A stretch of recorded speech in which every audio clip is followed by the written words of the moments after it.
Great. Hello, welcome. Hey, As you come in, feel free, you can turn on your video if you want. We always love to see your faces. Just pop in the chat, tell us where you're joining from, and we'll give everybody just a minute or two to get here. I definitely don't want to take too much time because I cannot wait to see this presentation. Yeah, give us just a I second. always have too much to say to the time we have. I always have the same problem. So that's why I'm like, we'll give you all the time we can. Um, so welcome, welcome. Hopefully you can hear us. Let's see, we've got people coming in. I am going to go ahead and share my screen and just get started. Yeah, hop in the chat, say hello, and we're gonna get this party started. Oh, Disneyland's birthplace. All Happy right, Janet, birthday, love that. Disneyland. 70th birthday. What? Okay. Let me get my life together here. And there we go. We are going to share. Hopefully, okay, you should be able to see this. Welcome. Hopefully, if this is your very first TNN event, welcome. We are so glad you're here. Hopefully, I'm assuming many of you have been here before, but just going to go through a little bit of housekeeping and introduction before I turn it over to Timathea. So welcome. A little bit about TNN. This is a community of travelers inspiring each other to see the world. We love to share resources and things about destinations, travel tips, all the things. So this was founded by Nomadic Matt, and then it's been just about one whole year now since Lisa Field took over, brought this wonderful community and group tours back to life. I think we have celebrated now 50 tour participants in the last year, which is amazing. Yes. We have hosted more than 250 virtual events. You can find all of the goodies on thenomadicnetwork.com. Our 2026 tour lineup is live. So many awesome things happening. We've got virtual events that are always free, a way to bring our community together. So a little bit about TNN, our epic community tours, fabulous places like India. Let's see, what have we already done this year? India, Vietnam. I feel like there's one other one that I'm forgetting, but maybe not. I know we've got more coming soon in the fall. So if you're looking for an adventure, this is the place. Follow Instagram at the Nomadic Network. We do have a YouTube channel where we post all of these virtual events. You can always go there and find resources, replays, and catch up on the latest there. Register for virtual events on the website. And then obviously we would love to travel with you on any of our community tours. So you can find that all on the website. A few reminders for this event. Of course, we love to see your faces. We also understand if you want to keep your video off, but you are welcome to turn it on. We do ask that you stay muted and use the chat to ask questions. I will keep track of the questions so that we can go through them at the end, but just type question before you put it in the chat. That way I know I can grab it and make sure that I save it to ask Timathea at the end. And then all of our speakers do this out of the kindness of their hearts. They volunteer, so please connect with them, support them, cheer them on. We love to see all of us coming together to support our fellow travelers. So it is time for us to learn, have some fun, and enjoy this time together. I'm going to stop sharing and I'm going to hand it over to Timathea. Bahi, nice to see your face. Welcome. Thank you for turning your video on. That's great. Yeah. And Cheryl, I saw that you wrote a note about driving in Portland. So I hope this is interesting for you to hear without being able to see the pictures. But yes, it is being recorded and you can look at it later. And I've thrown thousands of pictures in here. I kind of do an overload of it. But I think it makes it more fun than just looking at somebody's face talking when you're looking at a screen. So you can get that later. Yes, So, and we'll send out an email tomorrow with the replay. So if you can't watch closely, you will get a replay. So I'm going to turn off my mic now, and Timothea, the floor is yours. Okay. Does that work? You've got just one screen, one picture on there? Yay! Okay. So I am really excited to talk to you today about Egypt. And I think that if I had an alternative title for this, instead of calling it Voyage Down the Nile River, which it is, it would be Things I Think Are Cool About Egypt, because I think there's so much about Egypt that's really cool. So I'm going to give you a little kind of disclosure here. I've been to Egypt 5 times, and I've been leading small groups for a company called Damesley that is travel for women. I've traveled there on my own. I visited friends, and I was actually even in a wedding in front of the pyramids for a friend of mine who's Egyptian and his wife, who's also a very good friend of mine, who's American. And actually, that was a funny story because my friend Jackie called me up and she said, "So, what are you doing on such and such a date?" And I said, "I'm traveling home from being in Nepal and the Kingdom of Bhutan." And she said, "Well, could you come to Cairo? Because we want you to come to our wedding." And I looked at my schedule and I'm thinking, Cairo, oh my gosh, I'm just going to have been in the Himalayas. And, that's like just crazy to think of Cairo. But I looked at it and realized that I'm already over on that side of the world and it wasn't super far away.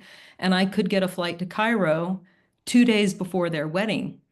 So she said, "Well, great. Now you can come. This is awesome. You have to get a long gold dress, gold shoes, um, and be all ready for the wedding." I said, "What do I need a gold dress for?" And she said, "Well, if you're coming all the way out here, you need to be in the wedding." So I actually backpacked through Nepal and the Kingdom of Bhutan with a long gold dress, gold sandals, and a curling iron. Which is, I usually like to travel really light, and that was not at all what I needed over there. But it was super fun. I love this country. I can't wait to go back, and that is another kind of full disclosure for you. I am taking a small private group of my friends to Egypt. I rented a diabea, which is a flat bottom sailing boat that has 8 ensuite bedrooms, so they each have their own bathroom. And I rented the whole thing, invited a bunch of my friends or people that I've traveled with before who have become friends, and said, "Hey, do you want to go on my dream trip to Egypt? Because I want to share it with you." And I've planned exactly what I think is like the perfect trip to go over to Egypt. And I sold it out, and it was great. And just recently, I had 2 couples drop out because they actually have a family wedding that they didn't know was going to happen, and they weren't given much notice for it. And so I'm not giving you guys much notice for it. But if anybody who is listening to this now or in the recording is interested in coming with me, I have space for 4 more people. And I would give you guys the Nomadic Network discount because I love being a part of this organization. And that would be my commission off of it. So I would just be charging you the cost of the trip itself. So if you're interested after you hear all this and you're free the last week in September and the first week in October, get in touch with me and I'll tell you how we could get you signed up and you could join us. It's going to be super fun. The people who are coming are just awesome. So I'll share my contact info at the end of this presentation and you can see it. All right, I want to know from you guys, when you are thinking of traveling to Egypt, what comes to your mind? What does it look like in your imagination? And write that in the chat. And I can't see the chat for where I am here. Can I see it? Yes. Let me see if I can see it here. Annie, I can't see the chat. Can you read? Has anyone, when they think of Egypt, what do they think of? Nothing yet. I was just going to type, but I'll wait Well, what till. would you tell me? For me, I mean, obviously pyramids. I always just think of, yeah, like sand dunes and desert wonderland, temples, and just that ancient feeling. Bahi says heat desert. Yep, there is heat, there is desert, there are pyramids. Has anybody here been to Egypt before? I know Pam has. I just happen to know that information, but Yeah, I know Pam has. But anyway, so you're right. sounds Most like people. everybody else has not. So this is new Okay, for well, all of good. us. This is fun. I can't wait to tell you about it because it's a really, really cool place to know about. And our Western world particularly in the US, only knows what we studied when we were in school, which would be the pyramids, King Tut, hieroglyphics, camels, desert, sand. And that makes sense because ancient Egypt is the birthplace of Western civilization. It was one of the world's earliest and most influential civilizations, and they had significant achievements in writing, hieroglyphics, mathematics, astronomy, medicine, architecture, all of those things.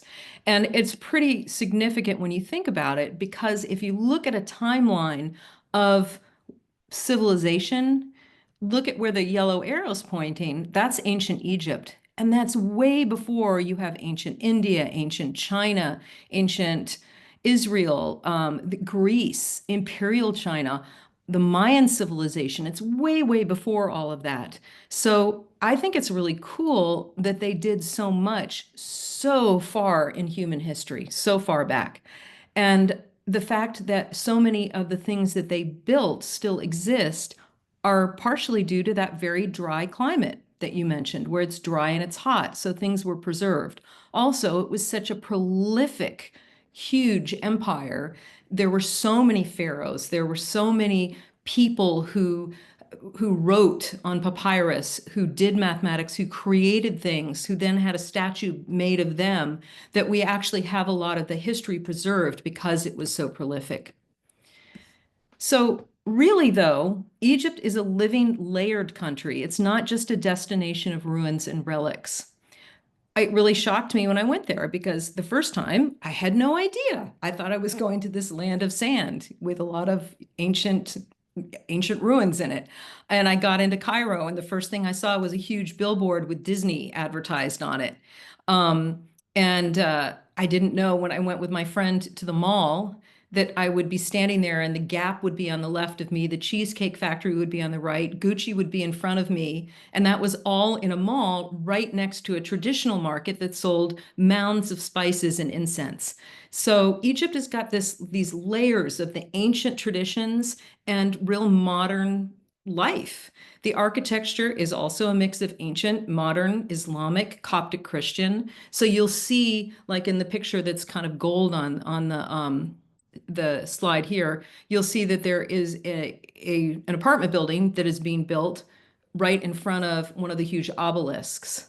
You'll see the head of the lion, and in the background, a bunch of apartment buildings. And you see on a street, you'll see cars, Nissan, Toyota, Mercedes, right next to donkeys and camels and motorbikes with 18 people on, each one of them holding a goat. You know, it's like this mix of all these different ways of life. And then if you look in the bottom photo in the middle, look at that for a second. That's got the pyramids in the background. Look how close the city is to the pyramids.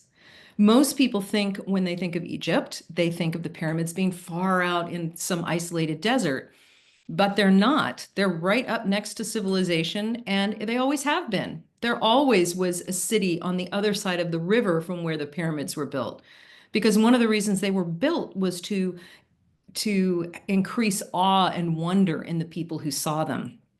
So they would know how powerful the pharaohs were and the gods were. And if you did that way out in the middle of the desert, it's not really going to have the same effect.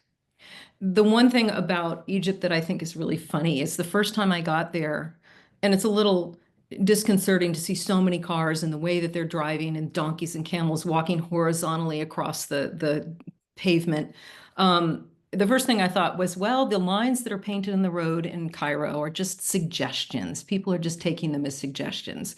And then the more I visited, I realized, no, it's not even suggestions, it's decoration, because nobody's paying any attention to the lines at all. And yet everybody knows kind of how things flow, like a school of fish. They don't bump into each other, they just keep moving. So once you just trust your driver and say, okay, they know how to navigate this, then you'll be fine.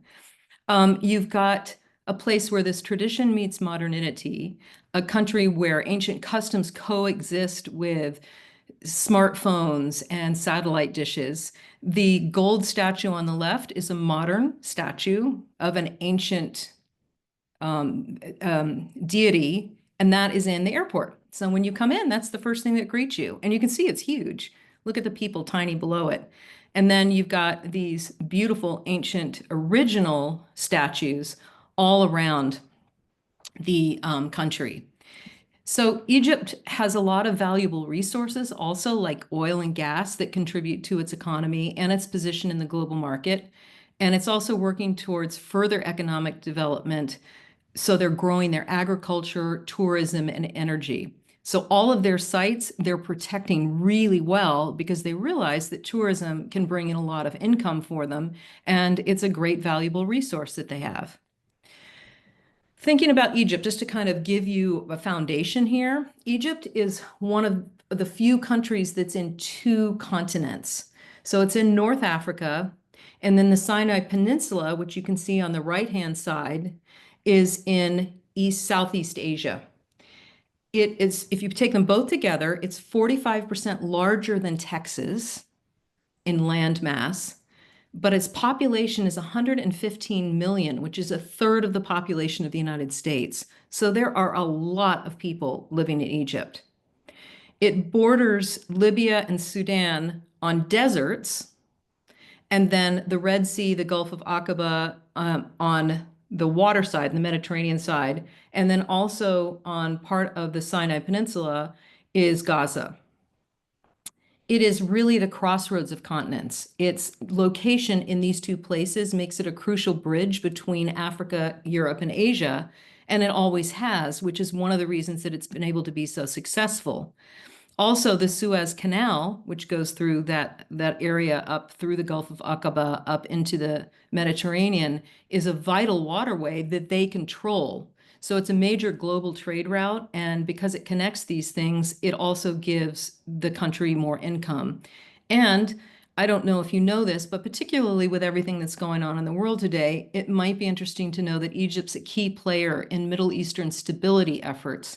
And they've done a really great job with the stability in their country, even when they have such a huge population. And they've also are just a developing nation coming into a more industrialized world.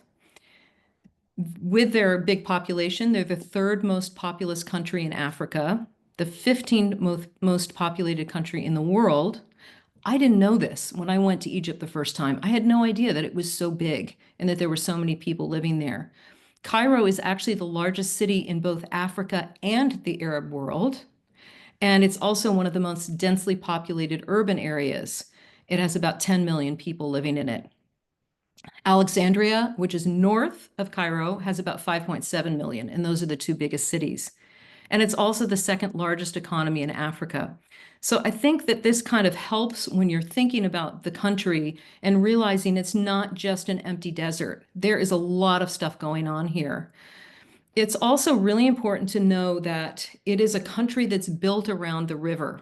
The river flooded annually. They now have a way to control that better, so it's not wiping out the villages along the way. And it's also giving them the kind of water flow that they need to have.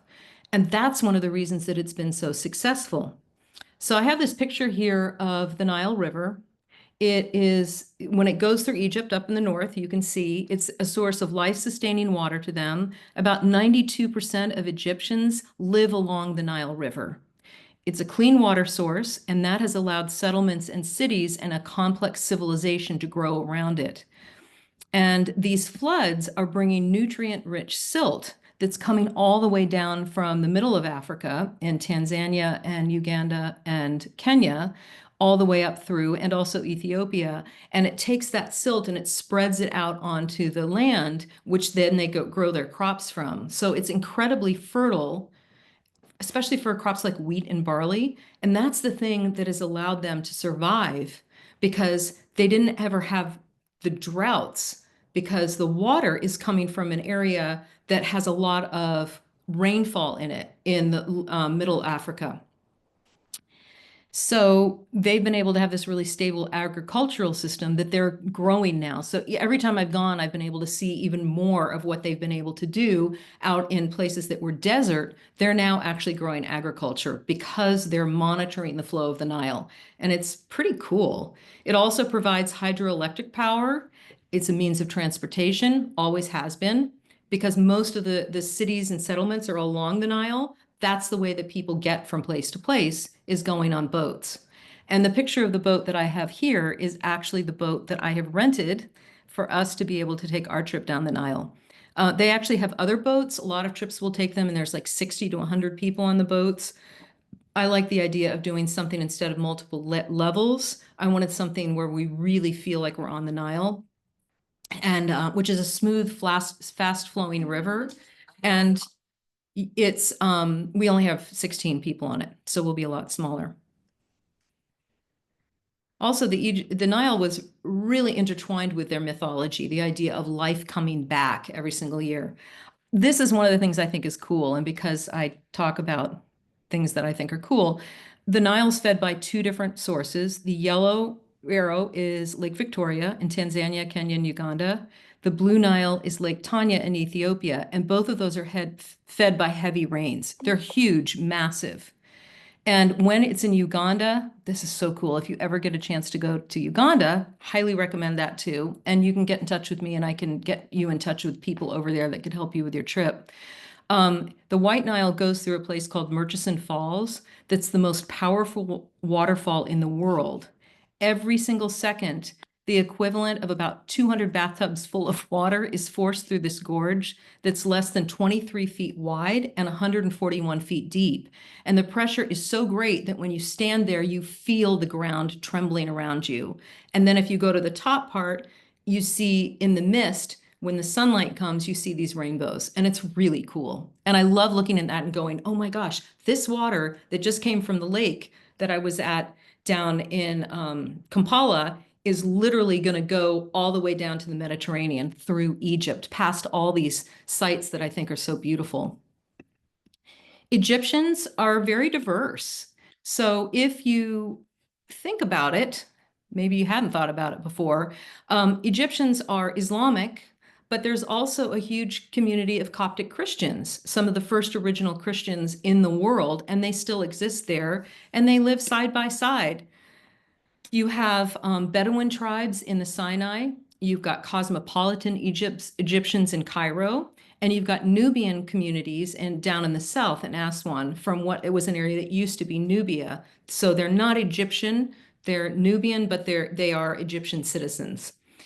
And they've got Jewish synagogues there. It's everything's kind of next to each other, and they all live really, really well together. So Egypt is layered with all these different perspectives. Egypt is also story. Story is everywhere. So Egyptians take cultural pride in hospitality and storytelling, and they will tell you stories around the dinner table. Ancient sites are built on story. Hieroglyphics are almost like story wallpaper. Margarets are vibrant theaters of life filled with negotiations and storytelling as they're doing their negotiations, and then all this, the tradition. So one of the fun things about traveling there is when you go, usually you'll have like an Egyptologist with you, or you'll be reading a book and it will tell you the story of each site. And it's fascinating. It's like you're watching a soap opera drama almost. And it also has 7 UNESCO World Heritage Sites. So you've got the Great Pyramids of Egypt, you've got ancient city of Thebes, which we now call Luxor. You've got historic Cairo, you've got Fayum, which is where it used to be an ocean. So there's these prehistoric whales where it's the complete bone, the complete fossil of these massive whales that are out in the desert, which have been preserved because of the dryness of the air. And that's like, it's like going into Star Wars or Dune or something like that. It's pretty amazing. You've got Alexandria, you've got all these really great sites. But let's start, I want to talk to you a little bit about the pyramids of Egypt, of Giza. The thing that I think is really interesting about this is that they're right next to civilization. That was a big surprise for me. And you can see how when we drive up, we're just driving through town before we get to these pyramids. But then you see people with these pictures that they bring back, like here's me on a camel. Well, I had to ride the camel around the pyramids to the back and position myself just in the right way so that you can't see the city, which would be behind me to the right of the picture. And this is where everybody takes the pictures back behind that. And in the front of it are busloads of tourists, people selling scarves and artifacts. It's not a quiet place. So even though it's super cool to go to, and I highly recommend being there. I mean, it's just amazing. You're looking at them going, oh my God, I'm here. These are the pyramids. This is what I've read about and what I've seen. And this is actually it. So it's super cool. But there are other places in Egypt that are even cooler because you're not going to have these massive crowds of being such an easy tourist location for people to go. So I do want to give you one tip. If you ever are going and you're riding a camel, and I love camels, and it can be a controversial topic about whether you should ride a camel or not. If you want to talk to me about that later, I'm happy to bring that up too. But when you're getting on a camel, it's going to stand up from the back first. So the back legs go up. And most people have a tendency to lean forward. But what you want to do is lean into the highest part of the camel. So you would lean back and then the front legs go up and then you would lean forward and do the backwards when you're getting down. Also, when you're riding, if you want to look really cool, don't ride like a Western cowboy with your legs on either side of the animal. Have one leg on one side and then take the other leg and wrap it around the horn of the saddle and cross your ankles. And it's actually a much more comfortable way to ride. And you can balance yourself really well that way on the camel. It's harder when your legs are on either side. You won't get a sore, you look cool, and you can go with the flow a little bit better. And it's super fun. I just love camels so much, and I've had some really great experiences with them in a bunch of different countries. So let's say you want to go inside the pyramid. This is what it's like. If you look on the left side, you'll see all the steps that go up the side of the pyramid, all those big blocks of rock. The pyramid's not hollow. It has three chambers in it that have these very small little tunnels to get to the small chamber. One's underneath, one is in the exact middle, which is called the King's Chamber, and one is below that, which is the one that they allow tourists to go to, which is the Queen's Chamber. They're all empty. Nothing has been found inside of them in modern day times. And this is what it looks like to crawl in. Sometimes you're crawling, sometimes you're literally on your knees. You're always bent down because you don't want to hit your head. There's no airflow. It's very hot. And if you're somebody who gets a little claustrophobic, you might want to say, I don't need to go. Or you go with a friend who can talk you through it. Takes about 20 minutes to get inside. And then after you're really hot and sweaty and you've had to pass all the other hot and sweaty people coming down, you arrive at this room. And this is what was the Queen's Chamber. I think somebody was buried there at some point. They don't know for sure. And you can see the huge big blocks and how smooth it is inside compared to what it was like in the tunnel, because nobody was supposed to be using tunnels to get there. And then it was all blocked off. And different people have said they felt different things in there. I have felt, sometimes I've gone there, I felt nothing. And another time I went there and I stood right next to the sarcophagus and I was right in the middle of the room and I felt this kind of rush of energy that went through me. And I felt like it was this magnetic force and I felt super calm. I felt like everything was going to be okay. And that feeling lasted with me for about 3 days. And I've talked to other people who have said they've had that same feeling too. So I don't know whether it's magnetic forces of the earth, have no idea, but it's a cool thing and it happened to me once, so that was kind of fun. You can go and look at the Sphinx, which is right next to the pyramids, and you can take a photo of yourself kissing the Sphinx, which is kind of a thing that a lot of tourists do, just by leaning in a certain place. I'm standing on the walkway. See on the right-hand side of the picture where those ropes are next to the pylons? I'm actually standing there, but leaning forward at the right angle. And somebody took my photo there. I wanted to say a traveler's note that sometimes it's not culturally correct to pose with cultural icons. It's not kind, it's offensive. So especially if it's a religious icon, like if you go to a Buddhist statue in Thailand, don't ever mimic it or stand next to it because that's considered offensive because it's God, it's their religious worship. But with the Sphinx, it's actually okay to do. It's a popular pose that a lot of tourists visiting the monument do, and the Egyptians see it as a lighthearted, sweet way of interacting with a cherished monument. It's no longer it has no religious connotation to them at all. So that's kind of fun to do. One of the things that is in Cairo and Giza right now, which is the coolest thing ever, and you may have heard of this, is the Grand Egyptian Museum. And that just opened. It's been being built forever. And they kept saying it was going to open 2019, 2020, and it just kept going on and on. It is an absolute marvel of an architectural building. You can see in the middle picture with one of the groups I took, the pyramid, one of the pyramids of Giza is behind us. It's about a mile away, and they're building a walkway so you can walk between the two. It uses a lot of the same shapes of the pyramids. It's aligned with the pyramids in the perfect way on purpose. And they use some of the same materials that ancient Egyptians used, like very thin alabaster, which you can see on that front piece that's sticking out and the piece that's behind us when we're standing up, which acts as a skylight, which the ancient Egyptians used. And it's built in what they call the pharaonic style. It was built by architects in New York City, designed by them, who are from Taiwan, America, and Ireland. And it was $1 billion project. As I told you, Egypt is really into taking their culture and making it available in a beautiful way so that it can be shared with its own citizens and with tourists. And half of it was financed by Japan, which I think is really cool. I like the way things in the world come together. I was one of the first people that got to go in there and see it. And I think it's stunning. And I always will take my people there for sure. I'm going to take my group there. It's the largest archaeological museum in the world. It covers 120 acres. And 80% of the stuff that's in there, nobody had ever seen before. Not the Egyptologists that I've worked with, not the professors at the colleges, not the experts. It's all new stuff that the government just had in boxes in basements places, and they're all pulling it out. So it's really, really fun. And it's all focused basically on the pharaohs and the pharaohs' lives. The thing that I think is really cool, this is one of my favorite things, is a lot of the statues that you see there are very different looking. It's not a generic face. These sculptures are sculptures of real people who existed. You've got this woman there who has a face that's very different from what you've seen on what we can think of as traditional Egyptian statues.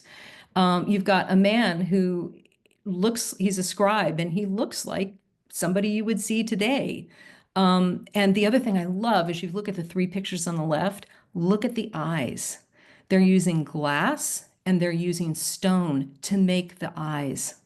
And probably every single one of the big statues in ancient Egypt that were in the tombs or that were around the temples all had eyes like that. And they've been stolen through the centuries. But it's amazing to me to think that they were all painted, they all had this beautiful eyes, and the jewelry was designed. Look at the headband on the woman. I mean, the design of the flowers. I mean, it's so cool. The fashion here is really great. And I love the fact that the statue on the right, the head of this pharaoh, and I don't know who the pharaoh is smiling, because we don't think of them as smiling. A lot of them are really serious, but this dude was happy. And I love that. I think that's really neat. So when you're in Giza, you also can go to this place where they show you how they make papyrus paper. It's this thick paper that's made out of plants, and they've been making it for about 5,000 years. It was the primary writing material in Egypt for centuries, and it was also used in ancient Greece, in Rome, medieval Europe. They still made it. So what they do is you take the papyrus stems. If you look on the left, you'll see some that have been cut, and they cut it in these thin strips. They soak it in water for a long time, and then they pound it with a heavy rock, flat rock, soak it some more, pound it some more, and they make it really thin. And then if you look on the right-hand side where there's the paper, I chose that one. It's not really well made papyrus because you can see the holes, but they actually just weave it. So like little kids do in kindergarten when they're weaving pieces of construction paper together. And then it dries. And it dries into this piece of paper.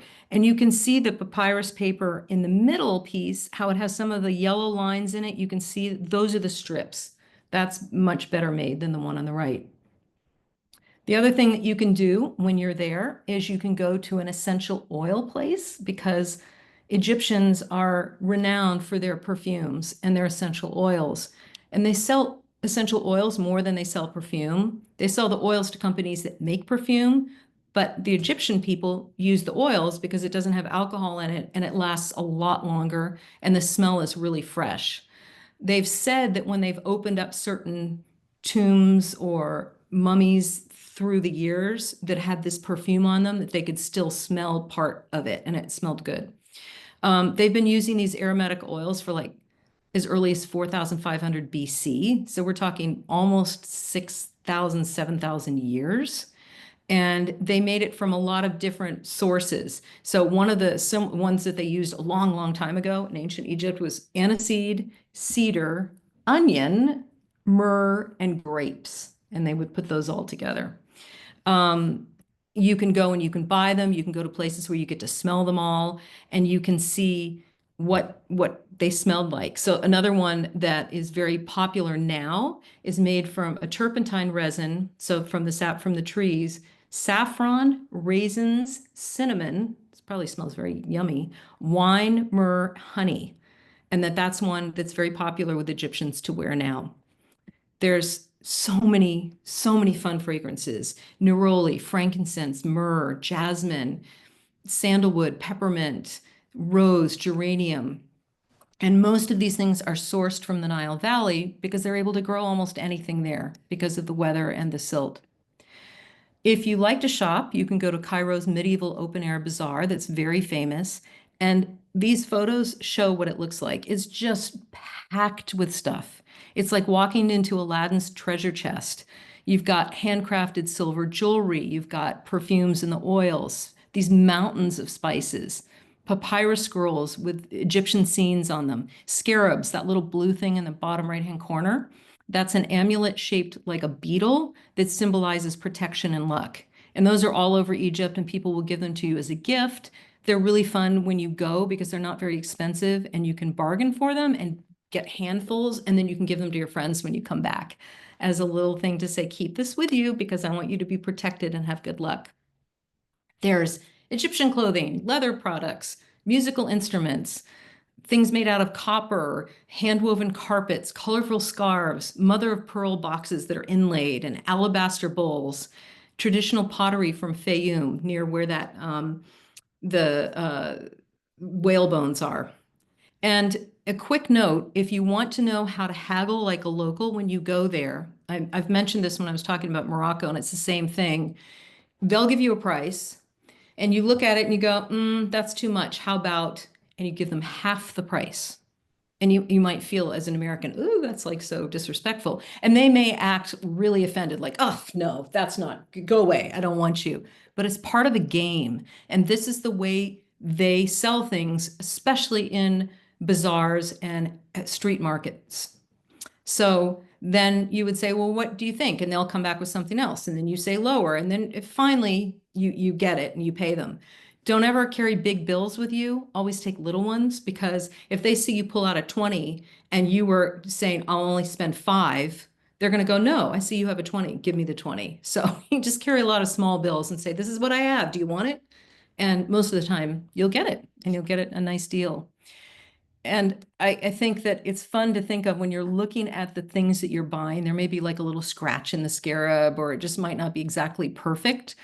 And one of the Egyptian quotes that they've had for centuries is, a beautiful thing is never perfect, because the imperfections are what makes something beautiful.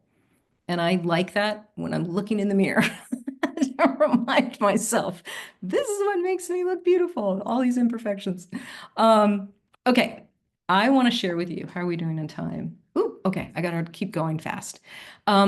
I hope I'm not speaking too quickly for you guys. I hope that you can follow along. I have so many things that I want to share with you, and it's hard to kind of just pack it all into this small little time.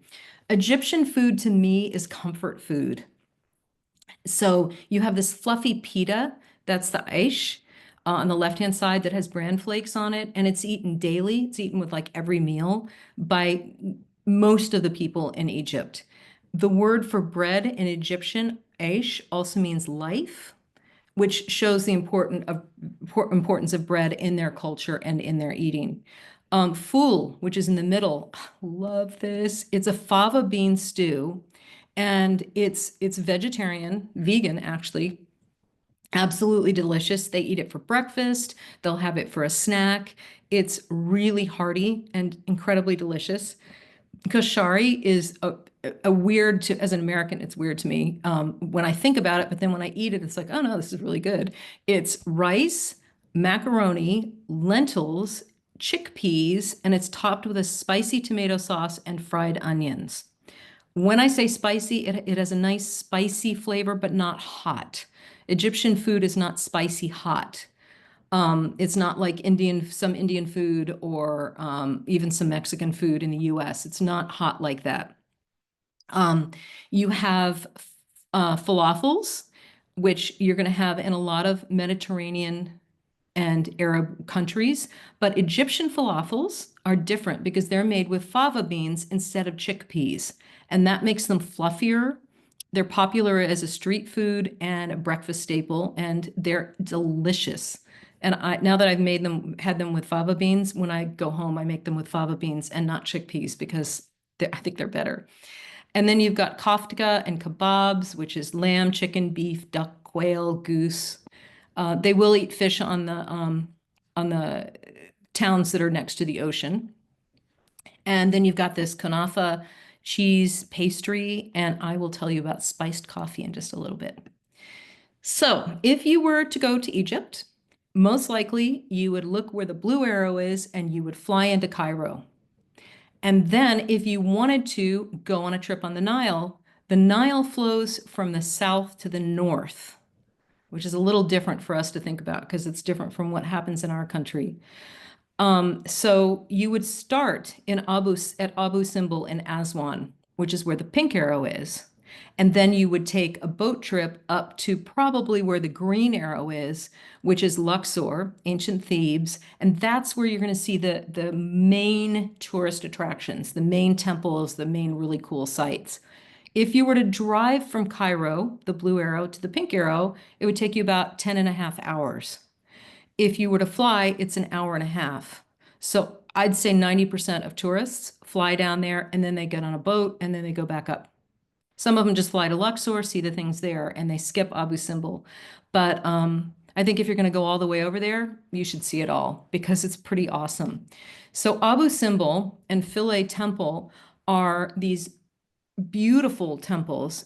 Abu Simbel is the one with all of the big, tall, massive statues. They're all of the same person. It's all of Ramses II. He wanted everybody to know how powerful he was, and he's got massive statues of himself everywhere. And again, think of these were painted. These probably had those marble eyes. They looked real and very imposing. And you can see how big they are. I'm probably about 2 football fields away in the picture on the bottom left-hand side pointing up. They're massive. And these things are really pretty amazing. And Philae Temple is a beautiful temple that was on its separate island. All of these things are incredible. But the thing that I think is coolest about all of them is something that's called the International Campaign to Save the Monuments of Nubia. And Nubia is that area where Abu Simbel is in Aswan, which is southern Egypt and northern Sudan. So you may say, why did these monuments have to be saved?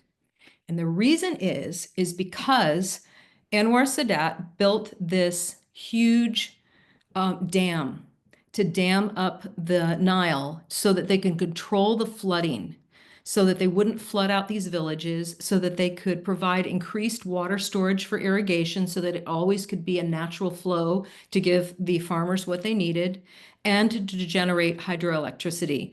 And this started, I think, in 1952, if I'm correct. Well, when this dam was built, this huge lake, which is a reservoir, was also built, and that's Lake Nasser. And that submerged 298 miles of the banks of the Nile, south of the dam. So all the area south of the dam started getting flooded. All the area north of it had this beautiful, nice flow. So there were 22 critical historical sites there, including Abu Simbel, the massive, huge, big statues we saw, and all the temples at Philae. So what has been called the greatest archaeological rescue operation of all time, 50 countries got involved in it, including major contributions by France, Italy, Germany, United States, Netherlands, Spain, and of course, Egypt. They relocated 22 monuments. So those big statues, that's a monument. That was relocated.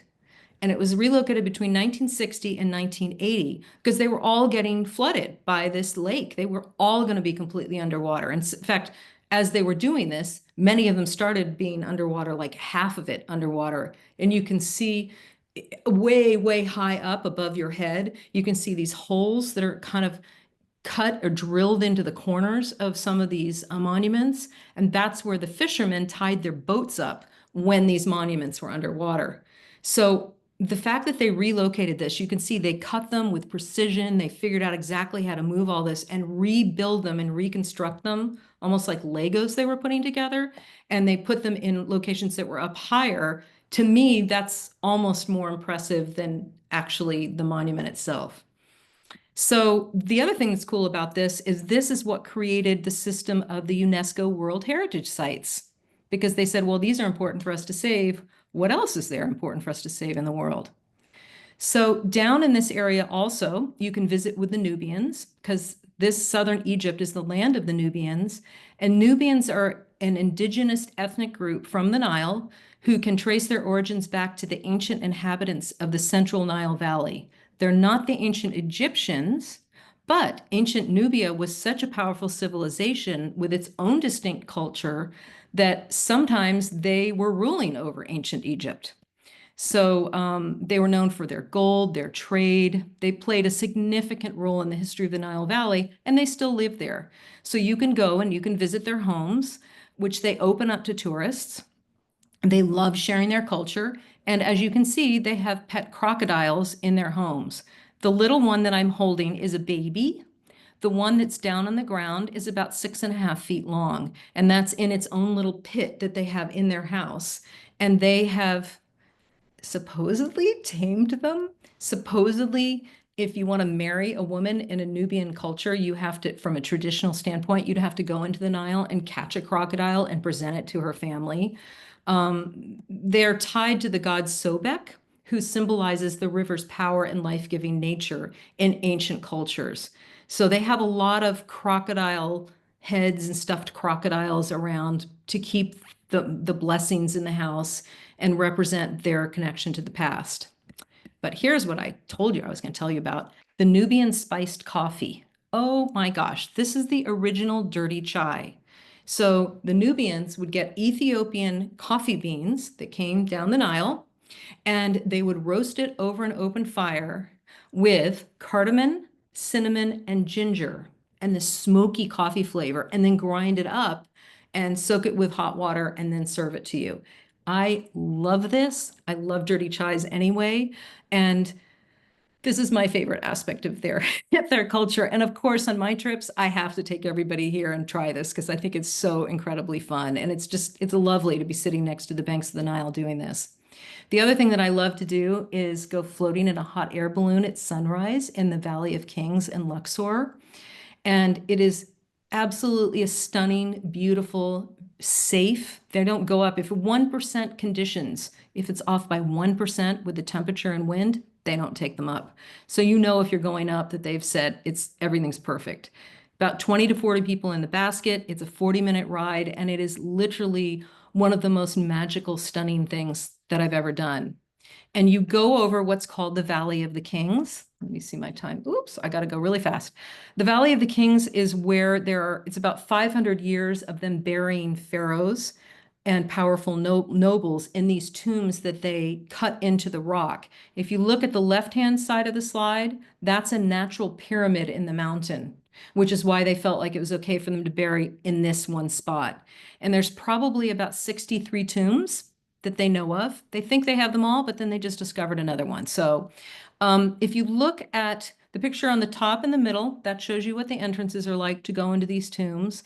Some of them go 10 stories deep. So they're almost like, ant farms where the little ants would go down, and it's kind of like ant farms. And if you look at the model on the bottom, that shows you what the surface of the land looks like. And each one of those little squiggly things coming out of it are the tombs and how they're kind of cut down into the ground. And they have a lot of rooms in them. It's not just, there's a passageway with rooms off to either side. And my favorite thing in these tombs is looking at the art. It's fabulous. Look how colorful it is on the ceiling above my head. These have been cleaned, and this is the original paint. This is what it looked like. So these were incredible. And King Tut's tomb is there. And I don't think I have time to tell you about these different art pieces, but it's fun. And I can tell you later. Get in touch with me if you want to know. So there's so much that I want to share with you. And if you come with me, I'll buy you a fresh sugarcane juice.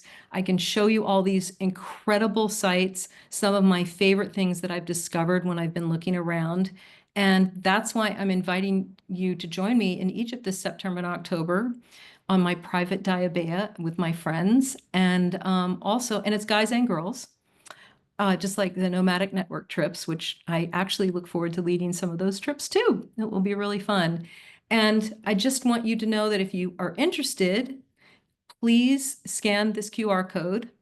I am going to give Nomadic Network members a $500 discount, which is what my commission would be for these rooms, because I know it's kind of late, and I want to sell them because I want to make sure that people get to see Egypt because it's such a cool thing. And to have an empty room would make me really sad because that would mean somebody was missing out on the opportunity. If you ever want to go to Egypt, remember that I love it. You can DM me and I will help talk you through what your trip could look like. And I would be happy to support you with that because it is pretty neat. The other thing is if you want to stay in touch with me, I also teach writing workshops, journaling workshops, love sharing travel tips. I have a van that I like traveling in, so I post about that. And you can follow me pretty much anywhere with my name, Timathea. I'm really fortunate to have one that is its own name. So I have just a few minutes left for questions. Oh my gosh. You make me want to actually, yeah. I wish I could just like, yes, please. I want to go with you. Oh, it would be so fun. It's funny. A lot of people think Egypt, it'd be fun to see the pyramids, but nah, I don't really want to go. Because I've talked to people about it and they're like, no, it's never really been on my list. Same. And Yeah, I'll I'm one of those people. it is so cool. It is so fun. The food is good. The people are nice. The views are incredible. The Nile is so relaxing to be on. We swim in it in one point and it's great. So I'd highly recommend it for everyone if you get the opportunity to go someday. Put it on It your list. sounds amazing. So I love it. Pam, second your opinion. Yay. Okay, we have just a couple minutes. Does anybody have questions? Feel free to unmute yourself, hop in, let us know if you have any questions. Christina's here. Yay. She's Yeah, coming I on my mean, trip. oh yeah, that's what she said. Yeah, I don't we've know. You traveled did together so before much. on other trips. You shared so much. I don't know how many questions we have because you are so thorough, which I love and appreciate. Also, I want to eat all of the things that you talked about. It's really good. It's really good. And I'm a vegetarian, and there's plenty of food for me to eat over there. And my friends who are not vegetarian, there's plenty of food for them to eat too. So it kind of fulfills everybody's desires. Oh, I love that. I'm usually a vegetarian, but sometimes all bets are off when it comes to travel because I want to eat the local, whatever the local cuisine is. Um, Oh, she wrote something about concerns about safety.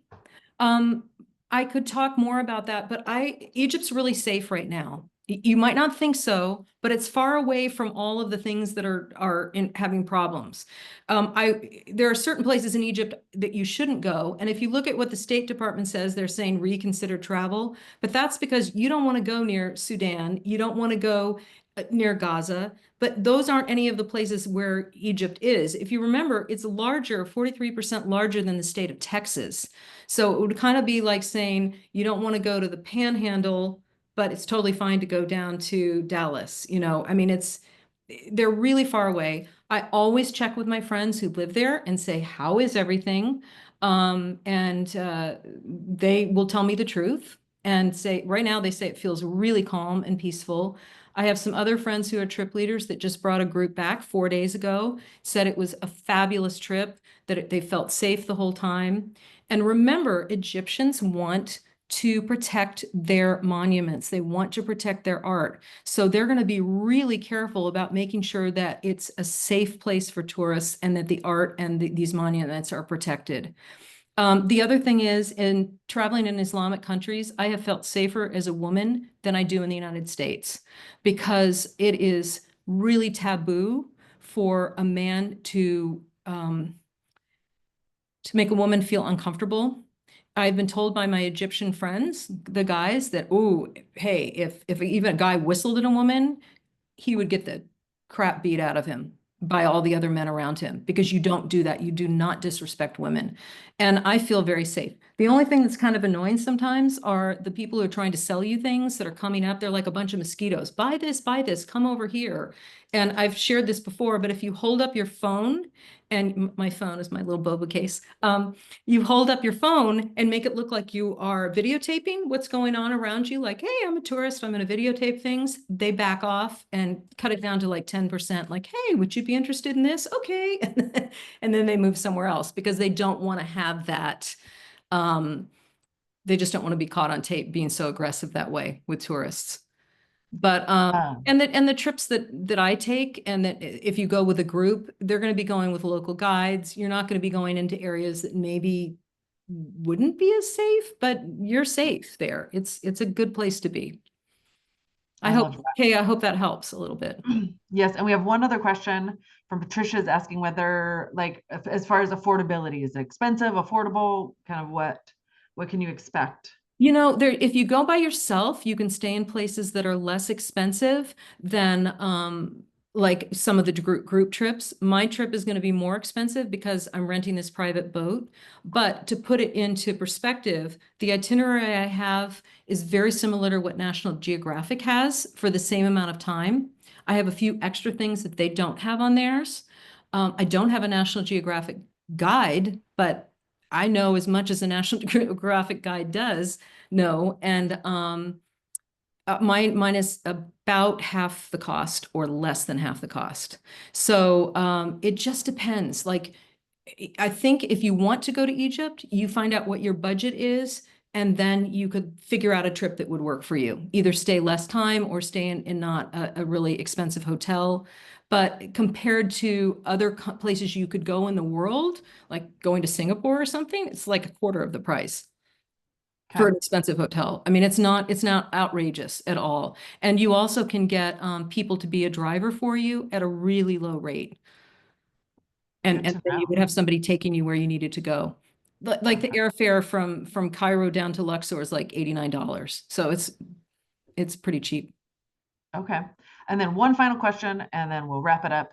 Uh, Debbie asks, do you know if the renovations of the Avenue of the Sphinx between the two temples has been completed in Luxor? No, it has not been completed, but it's cleaned up, and every single time I go, it's better than it was the last time I went. What they are doing in Luxor, which is fabulous, is they're going up to all the artwork that are on the huge big columns that looked really faded, like you couldn't even tell really what it was. And they're having art students clean it with really special ways of doing it so they're not messing it up. And suddenly these vibrant, bright fluorescent colors are appearing, and it's so cool. And every single time I go, there's more artwork that's this bright colors decorating what I used to think were just, kind of concrete looking columns. They're not putting new art on, they're just cleaning the original. So that's pretty cool. So if you go, you're going to see it better than it was when somebody else went, or if you went before. Awesome. Okay. Thank you so much for sharing all of your knowledge. Oh my gosh, it's always such a delight to have you here sharing all the things with us. I'm going to share my screen and wrap it up. Um, so here we are. And thank you so much again. We have a few more events coming up. Next Thursday, we have our community happy hour. And then August 14th, we have, her name is Michelle. She's wonderful. She's going to come and talk to us about citizen science and how we can participate in that as we travel. And then we have our August community happy hour up. And then we have our September events are on the website also. So go ahead and you can look at all of those now. And I'm working hard at getting the rest of this year's events online. Like, I can't believe it. I mean, my brain is blown. We are like quickly cruising towards the end of the year. And I'm like, wait, what's happening? Okay. And then we still have 3 more trips this year. And I think there's like 1 spot in Greece and Peru and maybe 2 in Morocco. So if you are looking at any of these, get yourself booked on these because they're almost sold out. But 2026 tours are live. We have an incredible lineup. I am so pumped about the tours for 2026. Lisa has worked so hard, and there are some really, really incredible itineraries on there. And I know Timathea is going to be leading a couple. I'm definitely doing one. So now, Lisa has got things running, and then she's making some room for the rest of us to come in and lead some tours also. So we can travel with the faces of the people we've seen or the names on the screen, and I know. really I'm fun. so excited. It's going to be really great. fun. Yeah. And I think that's it. Yep. Thank you so much for being here. Thank We you, always guys. appreciate you showing up, sharing all of your wisdom as a presenter. And we always love that the rest of you show up and support and are part of this community. Just thank you so much for being here. Timathea, you're going to have the most amazing trip, and I so wish I could be there. Hopefully somebody on here grabs one of those spots or 2, and yeah, that you have the most amazing time. Or if you guys know anybody who would want to come. I just don't want to have people miss out when they could go. So absolutely. I'm putting it in my own personal newsletter next week. So thanks. That's happening. Thanks, Faye. Yes. Thank you so much. Everybody have a wonderful evening, and we will see you back here next time. It's so fun to see all of you. Bye, Pam. Bye. Bye, Janet, Christina, Eileen, Debbie, and Kay. It's so great to see you all.